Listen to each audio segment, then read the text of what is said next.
مش بابا نويل، ما طلعش اسمه بابا نويل ولا سانتا كلوز على فكرة، وما كانش ده شكله كمان. كان اسمه القديس نيكولاوس، كان أسقف بكنيسة ميرا بتركيا. القديس نيكولاوس كان غني جدا، أهله سابوله فلوس كتير قوي، فقرر إنه يعمل أعمال كلها خير ويساعد المحتاجين في السر. في مرة كان في راجل فقير عايز يجوز بناته ال3، بس ما كانش معاه فلوس علشان يعمل كده.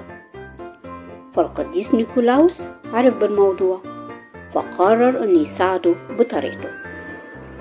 راح عند بيت الراجل ده بالليل ورماله فلوس من الشباك من غير ما الراجل يشوفه. الراجل صحي تاني يوم الصبح لقى الفلوس عنده في البيت، وهو ميعرفش الفلوس دي جاتله منين. بس بالفلوس دي قدر إن هو يجوز بنته الأولانية. في جوازة بنته التانية القديس نيكولاوس عمل نفس الكلام، بس في جوازة البنت التالتة الراجل قرر إن هو يسهر طول الليل علشان يعرف مين شخصية الراجل الكريم قوي ده اللي عمال يديله فلوس كل شوية، وعرف فعلا إن هو القديس نيكولاوس. وبعد كده انتشرت حكاية القديس في كل البلاد، وبقى اسمه سانتا كلوز.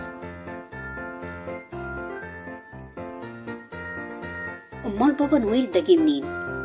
ده اسمه باللغة الفرنسية بمعنى أب الميلاد، اسمه مرتبط بالعيد والميلاد وتقديم الهدايا ومساعدة المحتاجين، وكانوا الأطفال بيحبوه جدا. ولما مات القديس نيكولاوس في شهر ديسمبر سنة 345 الناس قررت إنها تخلد ذكراه. علشان كده لازم نعرف إن الصورة الحديثة للقديس نيكولاوس أو سانتا كلوز رسمها الرسام الأمريكي توماس نيست في جريدة هاربرس، وده كان في سنة 1881. وده كان أول رسم لبابا نويل، بيظهر ببدلته الحمراء ودقنه البيضة الطويلة وحذائه الأسود اللامع. ودي كانت حكاية بابا نويل اللي دايما بيكون معانا في بداية السنة الجديدة ومع نهاية شهر ديسمبر.